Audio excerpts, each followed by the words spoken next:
Okay, can someone confirm that that is showing up?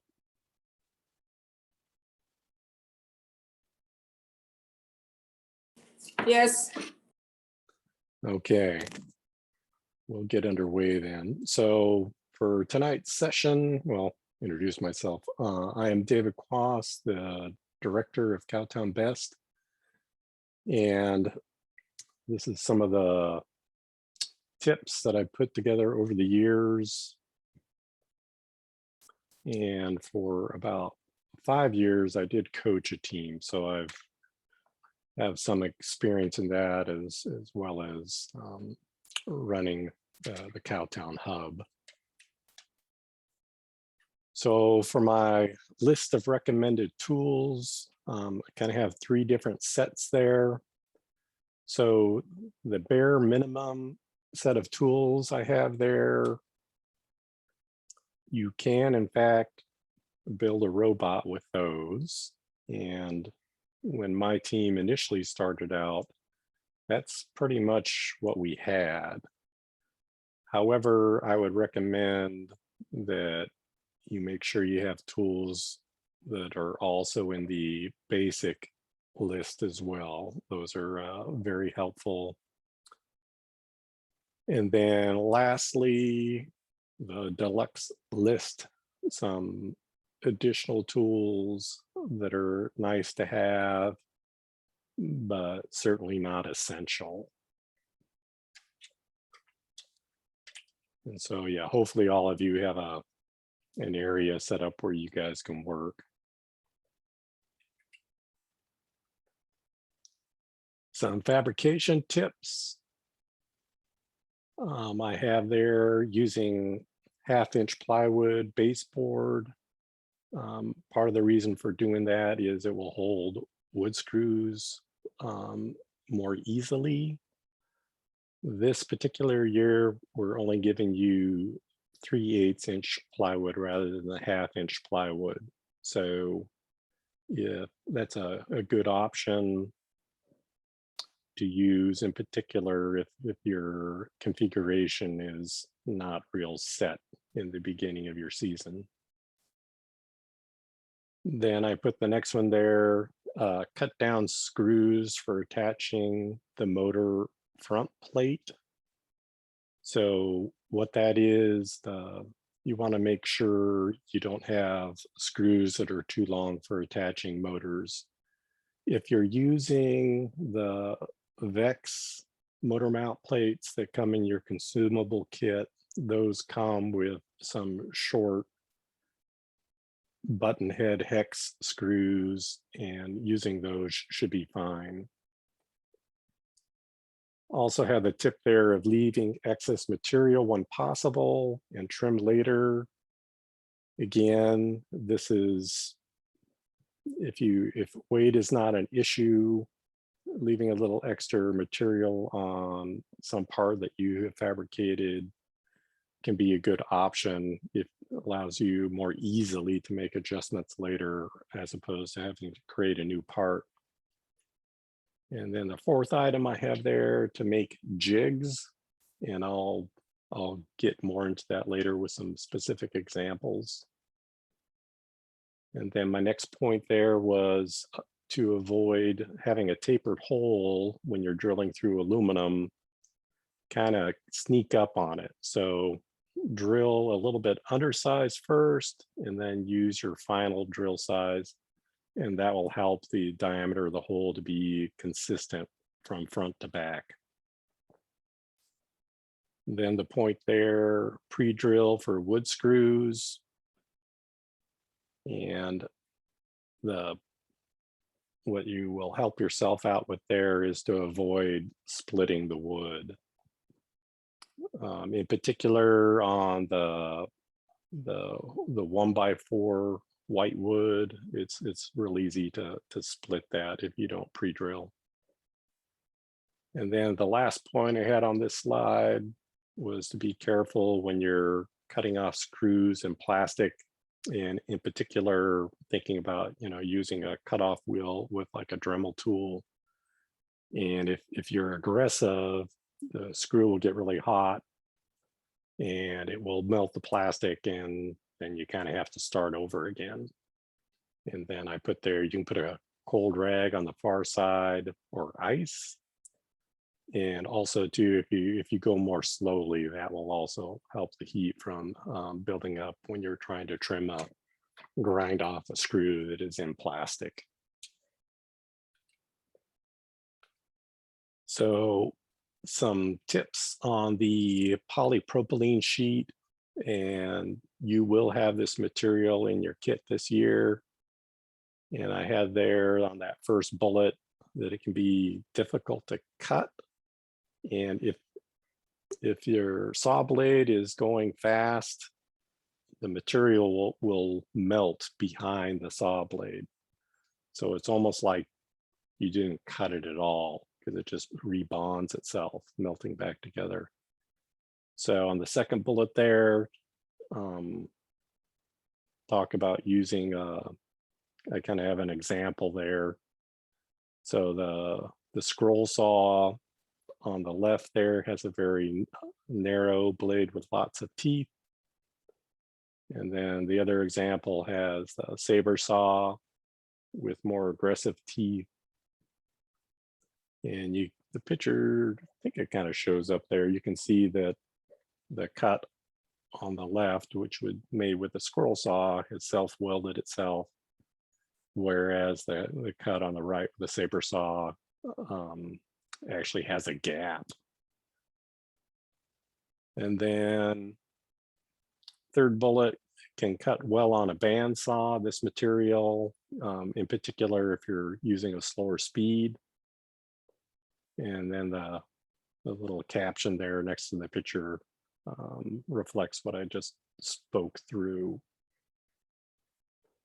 And yeah, I'll say, and if any of you has any particular questions as we go along, feel free to go ahead and interrupt.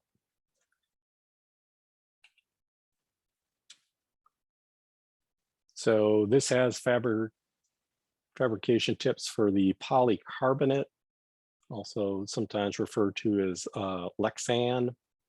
Now, this particular material is not included in the kit this year. So this is more reference for later years, because this material will come back into the kit. We just don't have it this year.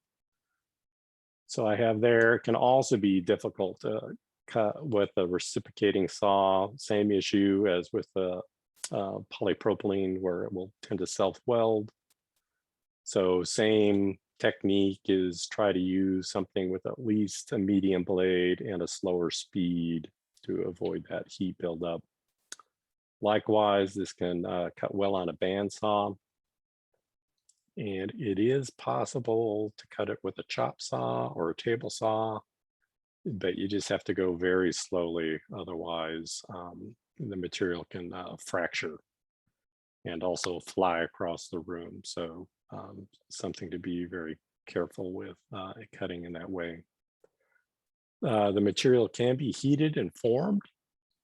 And then on the next bullet there, I said, you'll get bubbles in the plastic if it's overheated or has too much internal moisture. There are drying and forming techniques, and I provided a link there, and I will put this presentation out where you guys can get to it. And then some advice there for forming a simple bend is to clamp it with, and I'll show a picture coming up, is to clamp it at the desired bend line, and then to heat it with a heat gun. And at the same time, you're applying pressure. So as soon as the plastic starts to get soft, you'll be able to make your bend. So on this slide, I show an example of something that's been overheated, and you can see all those bubbles that form. And that is not necessarily a bad thing, but if you're planning on being able to see through it, you'll want to go for not forming those bubbles.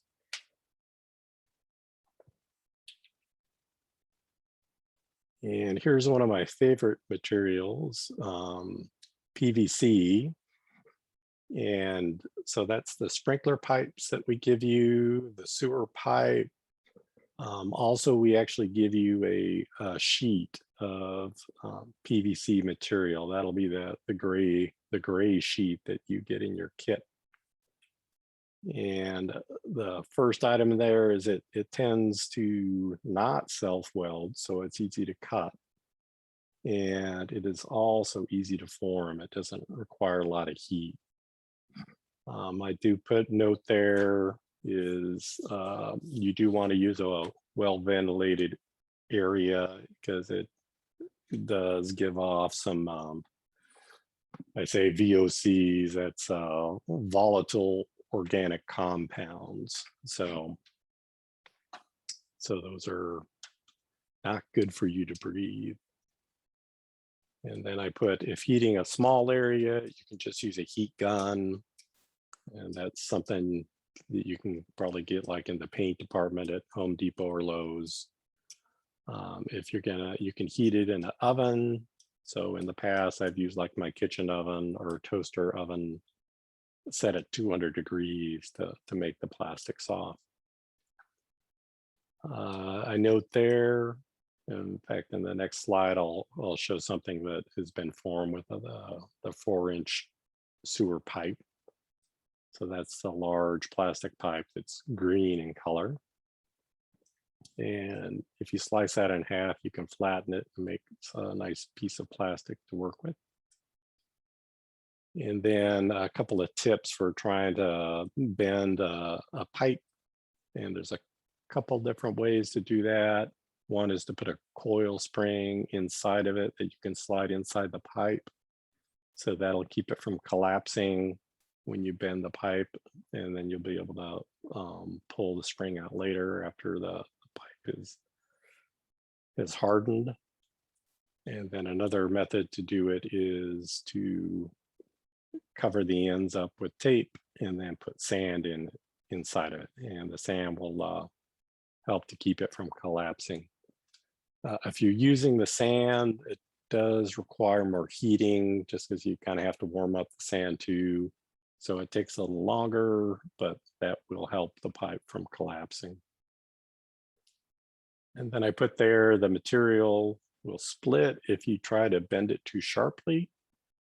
And part of that you kind of figure out by experience. Like often when I'm bending plastic, I'll use a 2x4 to form it with. And a 2x4 has rounded corners, so it helps from bending it too sharply. Also, another recommendation is to keep a wet rag on hand and a bucket of water. So once you have formed the plastic in the shape you want, if you go ahead and place a wet rag on it, that'll speed things along considerably rather than just having to hold it until the plastic cools off. Here's an example of a piece of flattened sewer pipe. And then already made a couple of bends on that part, but you can see where I've clamped it with a 2x4. And then when I go to make that bend, I'll just run a heat gun back and forth along where I have that bend lined and should be able to get a nice uniform bend out of that. Another tip for the anodized aluminum rod, and that's the rods that you get in your IGUS kits. And if you try to drill through that, you're going to have a very difficult time because that anodized surface is extremely hard. So the trick is to take a Dremel tool and just grind lightly through that anodized coating, and then you'll have a much easier time drilling through that rod.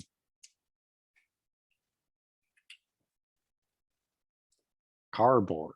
So cardboard and PVC are my favorite materials to work with. because they're easy to fabricate with. So I have the first bullet there that the cardboard is very easy to work with and has great weight to strength ratio. We also allow a lot of that material, 24,000 square inches. So essentially 2 feet by 10 feet. So a lot of that material is allowed, and you can cut it with a sharp utility knife, and then crushing it or creasing it along where you want to bend it will help you make a nice bend. And then it can actually be used for structural parts by gluing pieces of wood to it. And I'll show a couple of examples here later in the presentation. So here's an example of where I used a carpenter square to crush the cardboard where I want to make my bend. And here's an example of just using a piece of sheet metal and a piece of plywood to bend the cardboard where I want. Also, if you have access to it, you can use something like a metal brake that's used for bending sheet metal. That'll work fine for bending cardboard as well. But this is the inexpensive way.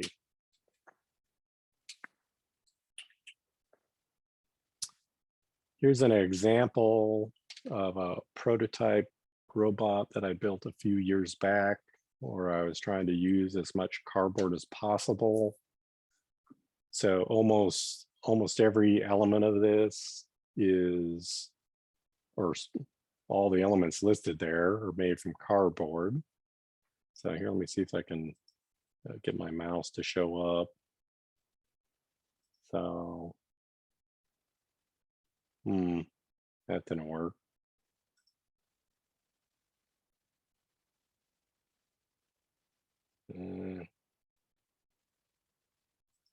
Laser pointer. So the frame.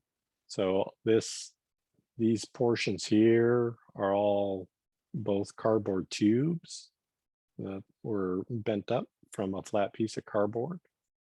And then the arm is also made from cardboard. And you can see on this that, where some wooden plates have been glued on the surface of the cardboard to provide attachment points. The towers of the arms, those are cardboard. The jaws here are cardboard. The pulley, is that from cardboard, as well as the wheel liner, which is not real apparent, but between the wood and the rubber, there's a layer of cardboard.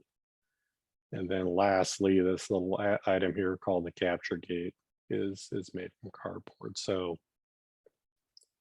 it is very possible to incorporate a lot of cardboard doing that. Okay, moving on to the next slide. Jigs. So I said I would show you some examples of jigs. So this was a particular robot that had a scissor lift, and it required a whole lot of identical arm pieces be created. So this was the jig that was created to create a whole bunch of identical pieces. So just made with a 2x4, and then glued onto it with some metal plates with holes drilled through it. So the point of the metal plates is the holes won't enlarge as you make many pieces. So, and it says, talks about letter drills. The B drill is for a tight fit, and the E letter drill was for a loose fit. So that's an example of how to make very precise parts using a jig, drill jig in this case. Here's an example of all those lightning holes that you saw in the previous arm elements were made with this jig, and you can kind of see a hole there in the end of the block. Here, I'll turn on my laser pointer here. So the pipes were slid into the end of this block, and then we would plunge through with this drill to create a lightning hole. So that allowed it to be done safely and quickly.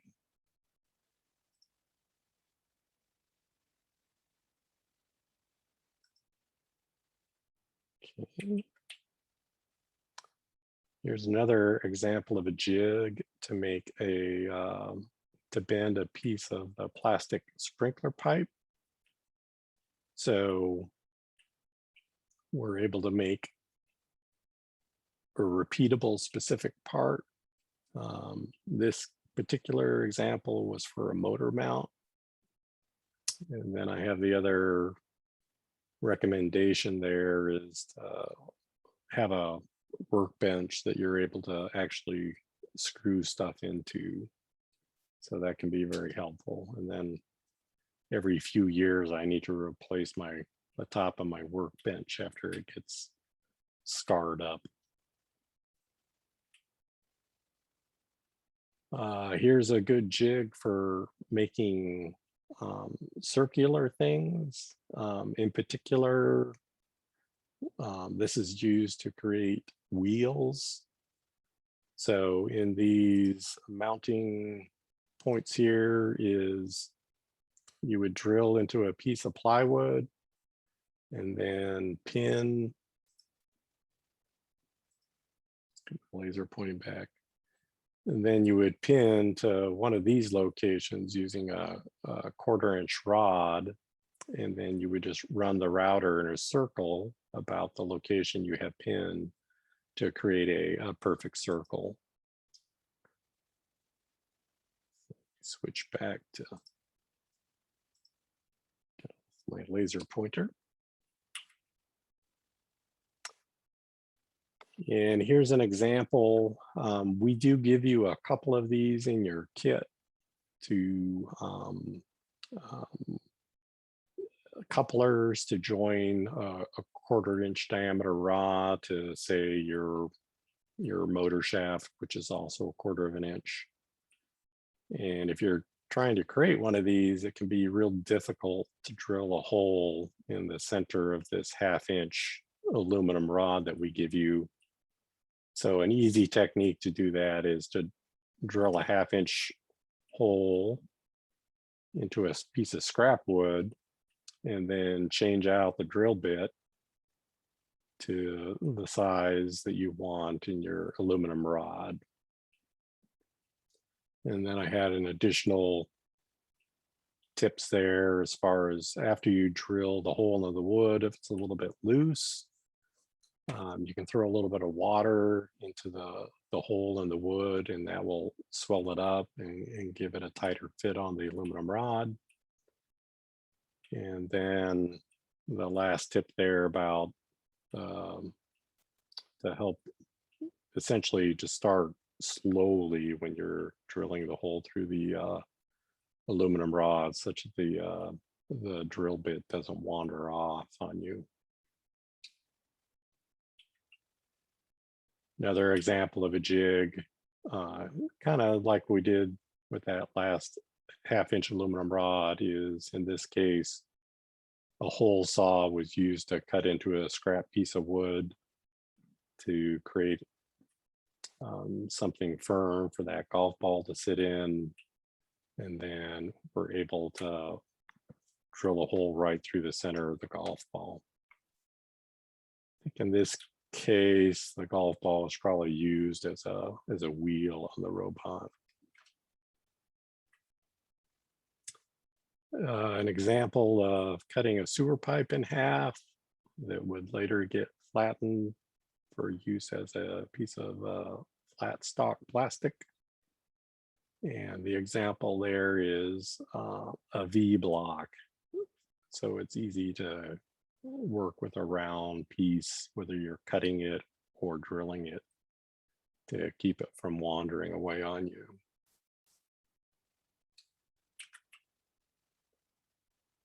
An example of how to create a V-groove pulley using a router.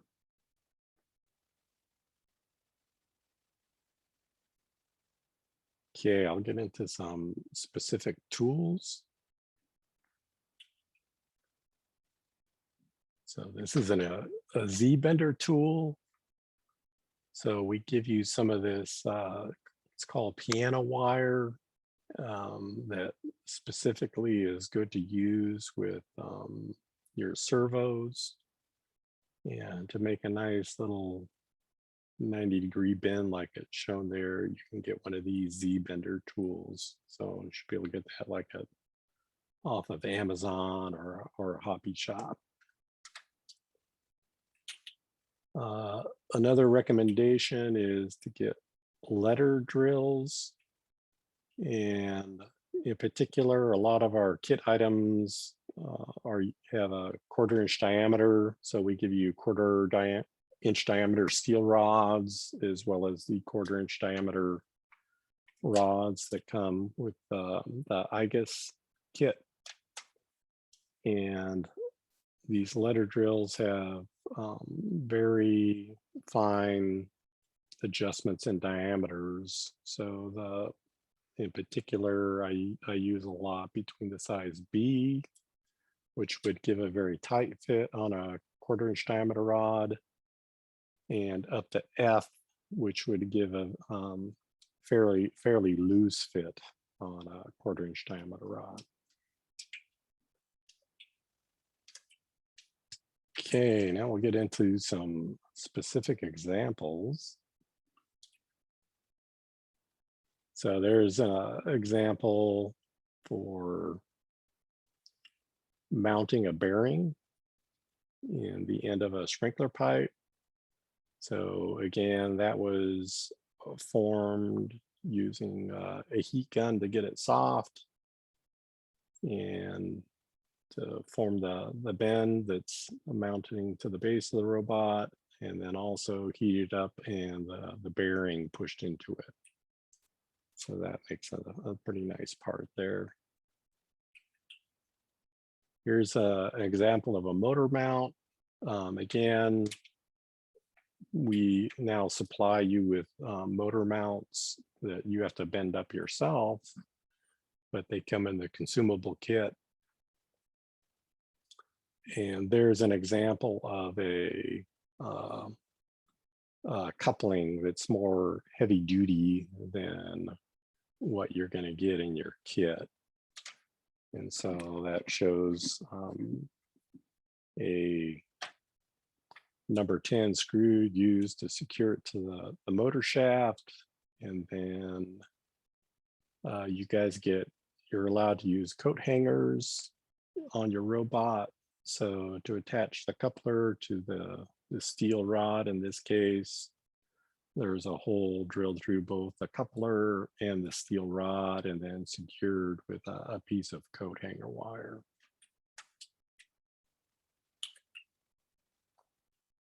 Here's an example of a wheel hub.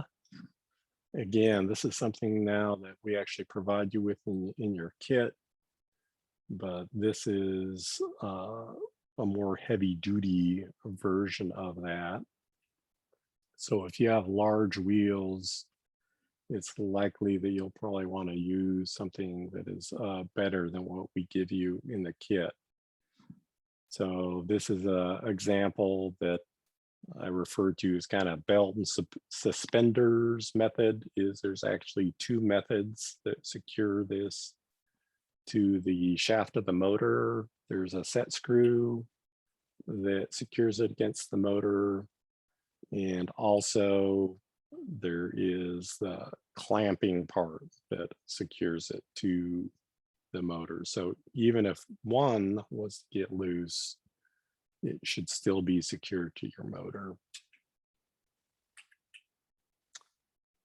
Some examples of things to do with zip ties. So the one example there on the upper left, I recommend you always provide what is called a strain relief on your wires, such that if the wires get pulled on, they're not pulling directly where they're soldered onto your motor. Then on the upper right, there's an example of securing a 1/4 inch rod by simply drilling a hole through it and then running a zip tie through it. So that'll keep the shaft from sliding out. And then on the bottom right there, an example of a very easy servo mount where just 2 holes were drilled in the base of the robot and the servo was secured with a zip tie.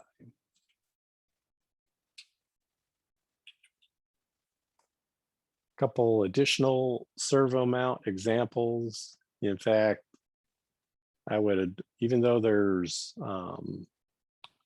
4 holes in the servo for mounting on the tabs. Let me turn my laser pointer on again. So there's the 4 mounting holes, 2 on this side and 2 on the back side, which you can't see. It can be used to secure the servo, but often it's difficult to use those simply because you have to cut a hole often in what you're trying to mount it to, and then often these tabs on the servo are damaged by running a screw through them, such that the servo gets, those mounting tabs get cracked and then you have to pay for a new one. So this example just uses a bent piece of plastic to squeeze the servo in place. And then this other example here, it might be a little difficult to tell, but there are small slots cut into these pieces of wood. So these pieces of wood here created independently with a little slot in them, and then they're glued into place. And then a zip tie is used to hold the servo down. So fairly precise mounting method and a very secure and is easy to fabricate quickly. And next example, again, some other motor mounts. Again, we supply these now for you, but I just provided those as some different fabrication approaches for mounting a motor. And then I did provide the example of actually the motor plates that we do give with you. So they can be bent up, like the example there on the left-hand side, or there on the lower right, the motor mount plate was cut down such that it be attached to a flat surface. So an example of that would be this center lower picture here in the middle shows an example of a motor. The metal plate is simply flat. Okay, miscellaneous stuff. So this is for organizing your kit materials, some stuff that I would recommend. So here's an example of how I've organized some stuff. So rather than having everything in piles, is to get some organizers for all your miscellaneous hardware so you can easily see what materials are available to you. So obviously you can come up with different ways of organizing, but it's helpful to see what's available for you to use at a quick glance. Another way of organizing materials is to make example boards. So what I've done in the past is for each of the kit materials that we have in the kit is I put a small example on a board. And of course, these change year to year. So these boards have to be updated every year as the kit changes. But again, it's just to give a quick at a glance of the materials that are available to you. So in addition to the kit materials that we provide you, this board also has some of the examples of team supplied materials that are allowed. So things like the coat hanger wire, golf ball, CD disc, that Pepsi can shown there, that metal can show there, the pennies, golf tee, clothespin, all of those are examples of materials that your team can provide. And those are listed on the kit list each year. Here's another recommendation of, in particular, if you build a robot that barely meets the 2-foot cube requirement, it's often a good idea to build yourself a 2-foot cube to check it beforehand. This year, because of the protocols that we have in place for COVID, we will not actually be checking your robot in the official compliance box, but for future years, good idea to keep that in mind. And I think I'm getting down almost to the end of the presentation.